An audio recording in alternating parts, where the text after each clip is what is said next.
Good morning आमार viewers. तो आज सकाल सकाल आमी आमार ठाकुर घर थेके आमी ब्लगटा स्टार्ट करছি। तो তোমরা কিন্তু যারা নতুন আছো চ্যানেলটাকে সাবস্ক্রাইব করে দিও আর হ্যাঁ আমার ব্লগ ভিডিওগুলো শেয়ার করে দিও। তো চলো আজ ঠাকুর পুজো দিয়ে ব্লগটা শুরু করা যাক।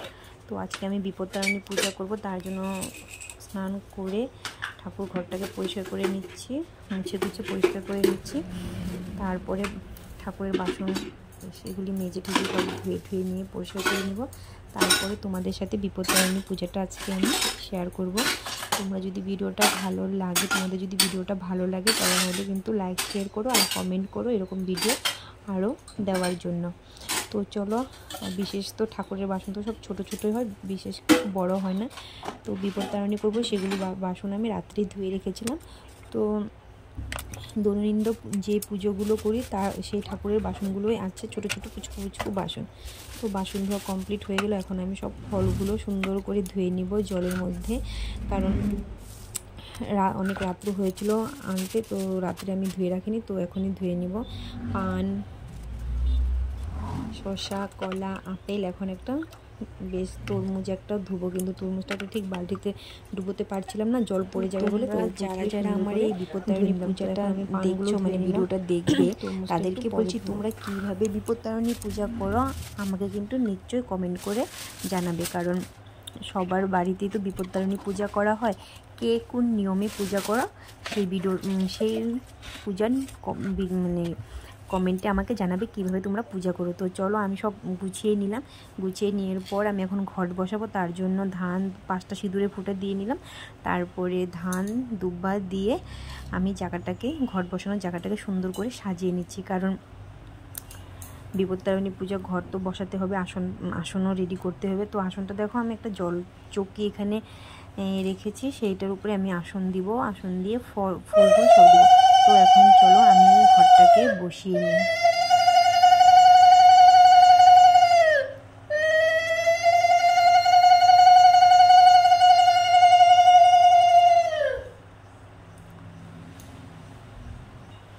তো ঘট বসানো কমপ্লিট, আর আমি এদিকে আসনটাকেও সাজিয়ে ফেলেছি, কারণ এখানে হলুদ ফুল, লাল ফুল, সাদা ফুল, আর জানো বেলপাতা তো পাচ্ছিলামই না, তো ছোটো ছোটো কচি বেলপাতা নিয়ে আসলাম, কারণ বেলপাতা না দিলে তো হবে না। তার জন্য ভাবলাম থাক, বেশি বেলপাতা যদি নাও পাই 1-2টা বেলপাতা পেলেও হয়ে যাবে, কারণ মার চরণে দেবো, আসনে দেবো, তার জন্য।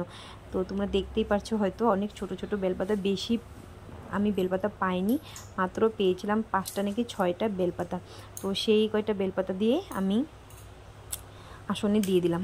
আর হ্যাঁ, সবার প্রথমে একটা কথা বলি, তোমরা যে বিপত্তারিণী পূজা করো কে কত টাকা আসনে দাও? আমি জানা মতে 13 টাকাটা আসনে দিতে হয় বিপত্তারিণীর পূজা।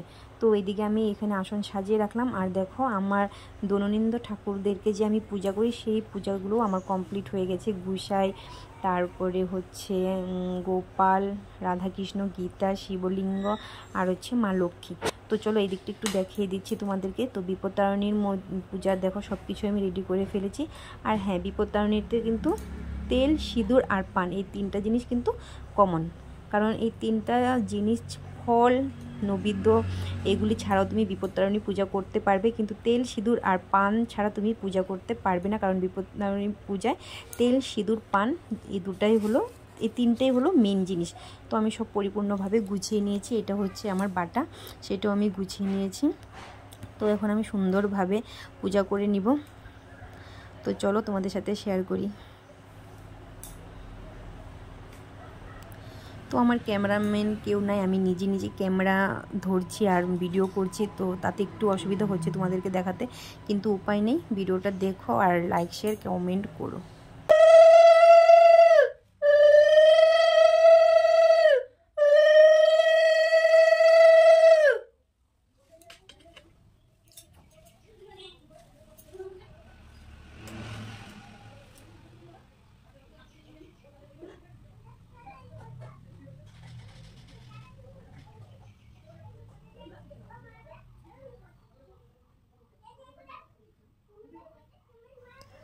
তো এখন আমার পূজা কমপ্লিট। আমরা প্রত্যেক মাসে পূজাটা করতে পারি না, যদিও 5 মাস 6 মাস মিলিয়ে 1 মাসের মধ্যে কমপ্লিট মাসের পুজোটা আমরা করে ফেলি।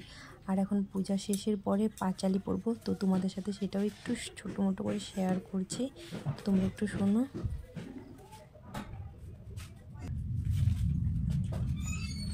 কৈলাসিক বসি পরিপঞ্জনন করেছেন মহানন্দে কথোপকথন এখানে পতিত দেবশী নারদ পনতসে ভক্তিভরে ভাবিগত কর নির্ভেষে জিজ্ঞাসেন তারি মহাশয় কি করেন দেখি আজ কৈলাস শিখর নারদ বলেন দেব দুঃখিত অন্তর জগতের দুঃখ দেখে ভাবিগত পর মর্তবাসী নারীগণ দুঃখ কষ্ট পায় নানা বিপদে তারা সদামিত পায় সবই সুখ শান্তি পায় তব করুন নাই তবে কেন নারীদের এত কষ্ট হয় বিপদনাশক হয় কিভাবে ব্রত ফলে শান্তি পাবো সেই তত্ত্ব আমারই কহিলে পার্বতীর পানে যাকে কহে আসতো শুনব নারদ বলি পথের বিশেষ বিপদ ব্রত নাম হয় যায় সর্ব দুঃখ নাশ হয় আচরণে তার মুনি বলে সেই কথা কহ মূলাধার কিভাবে মর্তেতে হইল পথের প্রচার আশুতোষ বলে শুনো ঋষি মহম্মতি পথের প্রচার হলো যে মধ্যে সম্প্রতি বিধবে রাজা হয় নাম সত্যক্রম গুণবতী নামে সদবী পত্নী অনুক্রম গুণে সরস্বতী রূপে মহালক্ষ্মী প্রায় দিন দুঃখী জনে রানী সতত্ব সহায়।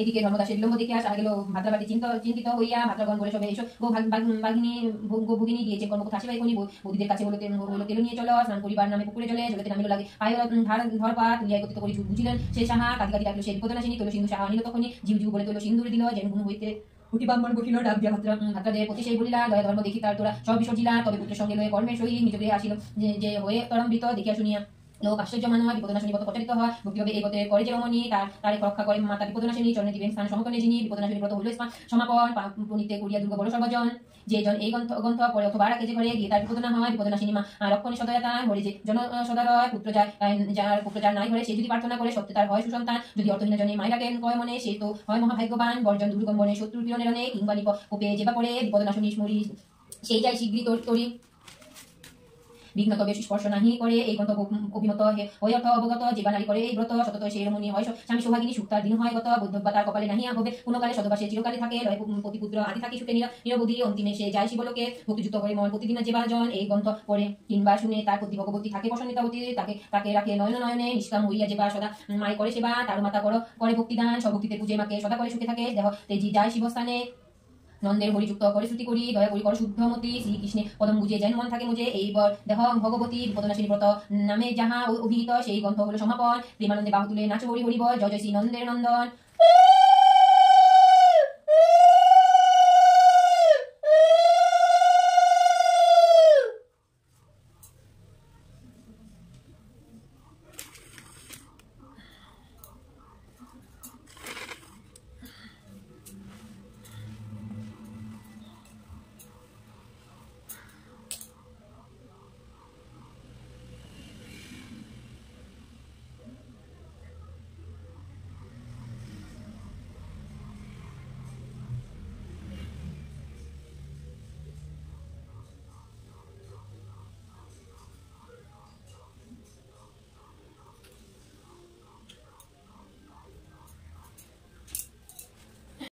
তো পূজা কমপ্লিট করে চলে আসলাম আমি, দেখো ডুঙ্গের নদীর পাড়ে।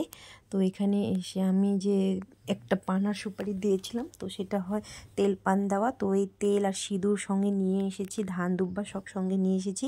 এখানে আমি জলের মধ্যে কলা পাতাতে রাখা পান সুপারিটা রাখবো, আর মা বিপত্তারিণী নামে এখানে আমি তেল পান দিয়ে দিব। তো চলো, এই নিয়মটা তো কার কার আছে আর কারা কারা এইভাবে পুজো করো, তো কমেন্ট করে নিশ্চয়ই জানাবে। আর আমার ব্লগ ভিডিওটা তোমাদের কেমন লেগেছে সেটাও নিশ্চয়ই জানাবে, আশা করি জানাবে, কারণ এত কষ্ট করে ভিডিওটা নিজে বানিয়েছি, খুব কষ্ট করে। তো প্লিজ তোমরা সবাই লাইক করো, কমেন্ট করো আর শেয়ার করো। তো দেখতেই পারছো আমি প্রথমে তো তেল দিয়ে দিলাম, তেল দেওয়ার পর আমি দিয়ে দেবো সিঁদুর। আর এরকম তো জানো, এরকম পাশে যে এরকম ছোটোখাটো নদী থাকলে অনেকটাই সুবিধা হয়, কারণ পুজোর কখনো কোনো কিছু যখন ফেলে দিতে হয় তখনও সেগুলি জলেই বিসর্জন দিতে হয়। তো তখন আমরা এখানে এসে জলে বিসর্জন দিয়ে দিই, আমাদের খুব একটা দূরেও যেতে লাগেনি। তো সেই পক্ষে আমাদের এখানে অনেকটাই সুবিধা পেয়েছি আমরা, যদিও গ্রাম্য অঞ্চল, তো অনেকটাই সুবিধা আছে।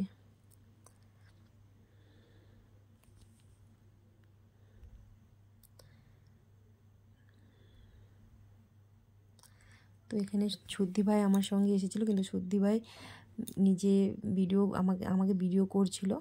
তো আমার এখন তেল পান দেওয়া হয়ে গেল বিপত্তারিণীর নামে। তো এখন ঘরে যাব, ঘরে গিয়ে সবাইকে প্রসাদ দিব।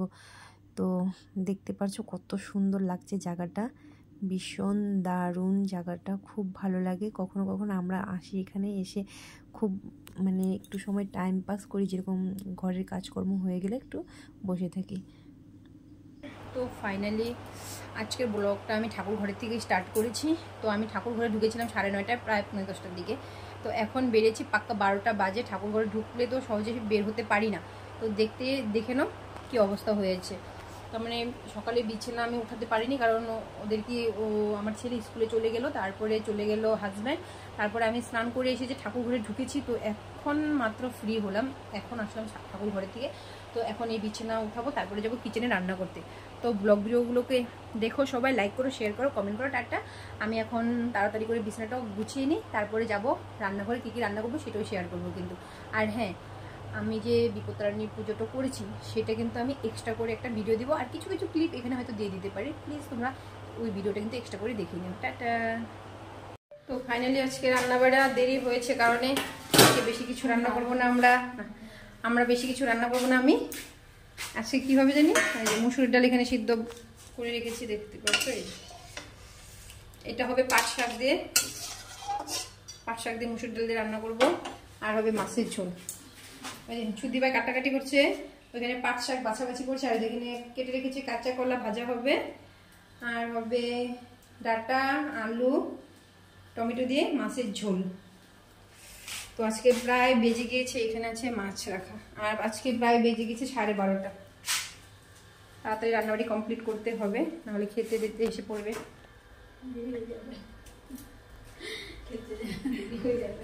আজকে খেতে আমাদের দেরি হলেও মানে খাওয়াটা আমাদের ঠিক রান্নাবাড়িটা ঠিক 1:30টার সময় কমপ্লিট করতে হয়, না হলে 2:45টার সময়।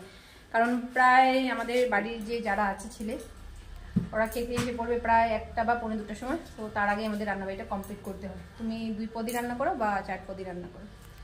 তো চলো এখন আমি ঝটফট করে রান্নাটা করে নিচ্ছি। তো আমি সবাইকে বলেছিলাম যে আজকে আমি পাট পাতা দিয়ে শাক রান্না করবো, পাট শাক, পাট পাতা। তো আজকে আমি বলেছি যে আজকে আমি রান্না করব মুসুরির ডাল দিয়ে পাট পাতা শাক। তো দেখো মুসুরির ডাল দিয়ে পাট পাতা শাকটা রান্না করছি এইভাবে। তো এখানে পুরনে দিয়েছি আমি একটা শুকনো লঙ্কা আর কালো জিরা, সেটা দিয়ে পুরনে দিয়ে তারপরে আমি পাতাটাকে আগে দিয়ে দিয়েছি। পাতাটা হালকা ভাজা ভাজা হয়েছে, তারপরে আমি ডালটাকে, যেটা সিদ্ধ করে রেখেছিলাম ডালটা, সেই ডালটাকে আমি দিয়ে দিয়েছি পাট পাতাটার মধ্যে। তো এখানে একটু ভাজা ভাজা করে স্বাদ অনুসারে নুন আর হলুদ গুঁড়া দিয়ে একটু দেখে নাড়াচাড়া করে নেমে যাবে। এর মধ্যে চলে আসলো আমার জগন্নাথ, যেটা যে আইডল। জয় জগন্নাথ মঙ্গলম ভগবান বিষ্ণু মঙ্গলম গরুড়াধ্বজ মঙ্গলম পুণ্ডরীকাক্ষম মঙ্গলায় তনোহরি। খুব সুন্দর হয়েছে না? এটা হিন্দে মাটি মধ্যে ছিল, নষ্ট হয়ে যাবো গো। জয় জগন্নাথম মঙ্গলম ভগবান বিষ্ণু মঙ্গলম গরুড়াধ্বজ। সুন্দর হয়েছে না?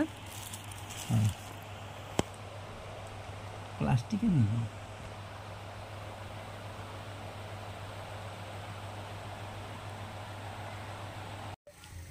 তো দুপুরে রান্না বান্না করার পরে একটু ঘুমিয়েছিলাম, এখন বেরোচ্ছি একটু রাস্তার দিকে আমি আর ছুটি ভাই। তো দেখো কি সুন্দর একটা শান্ত পরিবেশ হয়ে আছে, এত ভালো লাগছে মনটা। দেখো চারিদিক দিয়ে শুধু সবুজ আর সবুজ, খুব শান্ত পরিবেশ লাগছে, মনটা খুব ভালো লাগছে। তো আমি আর ছুটি ভাই একটু যাবো, তো তোমাদের সাথে দেখাবো আমরা কোথায় যাচ্ছি, সেটা তোমাদেরকে শেয়ার করাবো।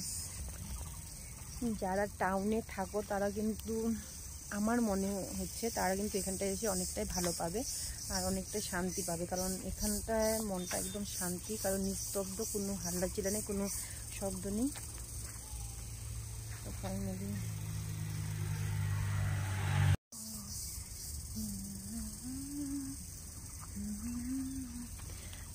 তো চলো তোমাদেরকে দেখাচ্ছি। এই পাশে একটা ছোট্ট নদী মানে আমরা তো ডুম বলি, তো এই দিক থেকে দেখো জল বয়ে যাচ্ছে কি সুন্দর।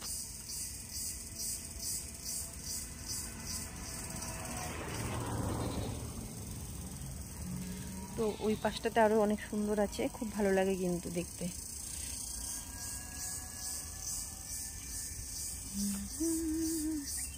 তোমরা হয়তো শুনতে পারছো একটা পোকা, এই পোকাটাকে কি বলে, ঝিঝিরি পোকা নাকি কি বলে, সেটা কিন্তু এখনো শব্দ করছে, হয়তো ভিডিওতে উঠতে পারে। তো দেখো সুন্দর একটা শব্দ হচ্ছে।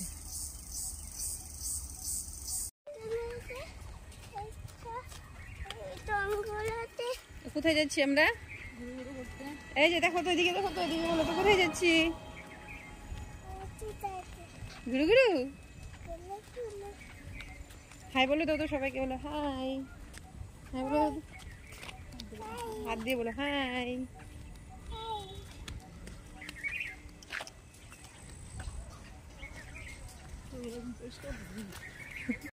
তো আমি আর ছুটি ভাই এসেছিলাম একটা দিদিভাইকে দেখতে, যার নাকি কোমরের হাড্ডির অপারেশন হয়েছে। তো তাদের পিছনে দেখো, আমি আগে কখনো যাইনি, তো আজকে গিয়ে দেখতে পারলাম। তো ফাইনালি আমরা ঘুরে আসলাম। ঘুরে আসতে দেখো আমরা কি নিয়ে আসলাম, ফুল, দুব্বা। তোমার হাতে দেখাই দাও, ফুল গাছ। তো এগুলি আমরা নিয়ে আসলাম। তো আজকে যাব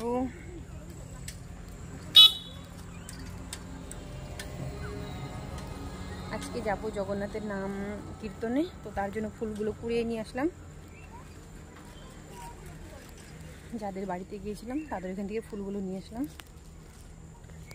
চলো জগন্নাথের নামে যখন যাব তোমাদের সাথে সেটাও শেয়ার করব। তো জগন্নাথ ঠাকুরের কাছে যাব, সমস্ত কিছু রেডি করে আমি আর ছুটি ভাই চলে যাচ্ছি। তো এখানে এসে ছুটি ভাই জগন্নাথ, তো আমি এনেছিলাম জগন্নাথটা, তো সেখানে বসিয়েছি। তো পূজা করা হচ্ছে, ছুটি ভাই ফুল দিচ্ছে, আমি পরে পূজা করবো, কিন্তু আমার ভিডিওটা হয়নি। তো চলো তোমরা দেখতে থাকো। এখানে লাস্ট একটা এমন কিছু হয়েছে যেখানে আমি ওদের ঠাকুরকে পূজা দিতে গিয়েছিলাম, সেখানটায় আমার শাড়ির আঁচলটা যে শাড়িটা আমি পরেছিলাম সেই শাড়িটার আঁচলের মধ্যে আগুন জ্বলে গিয়েছিল। তো আমি হাত দিয়ে অনেক তাড়াতাড়ি করে আগুনটাকে নিভেছি, দেখতেই পারছো কতখানি পুড়ে গেছে।